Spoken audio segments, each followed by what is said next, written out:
உழைப்பின் பயன். ஒரு விவசாயிக்கு 3 மகன்கள் உள்ளனர். விவசாயிக்கு வயது அதிகமானதால் இறந்து போகும் நிலையில் இருந்தபோது தம் பிள்ளைகள் பொறுப்பில்லாமல் இருப்பதைப் பற்றி கவலையாக இருந்தார்.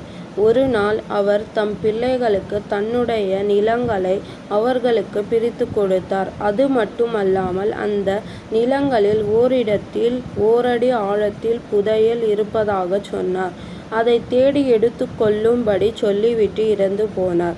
பிள்ளைகள் மூவரும் தந்தைக்குச் செய்ய வேண்டிய இறுதி காரியங்கள் அனைத்தையும் செய்தார்கள்.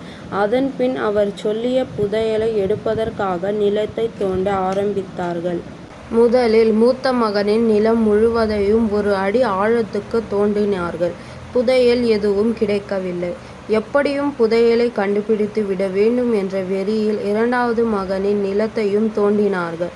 ஏமாற்றம்தான் மிஞ்சியது. இவ்வளவு தூரம் வந்தபின் எப்படி விட முடியும் என்று கடைசி மகனின் நிலத்தையும் தோண்டினார்கள்.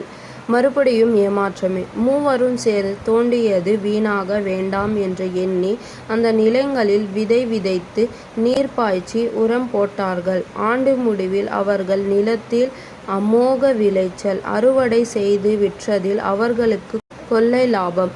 இப்படி உழைப்பால் வரும் பயனைத்தான் அப்பா புதையல் என்று குறிப்பிட்டார் என்று பிள்ளைகள் மூவரும் புரிந்து கொண்டார்கள். நீதி: உழைப்பினால் வரும் பணம் அதிர்ஷ்டம் தரும்.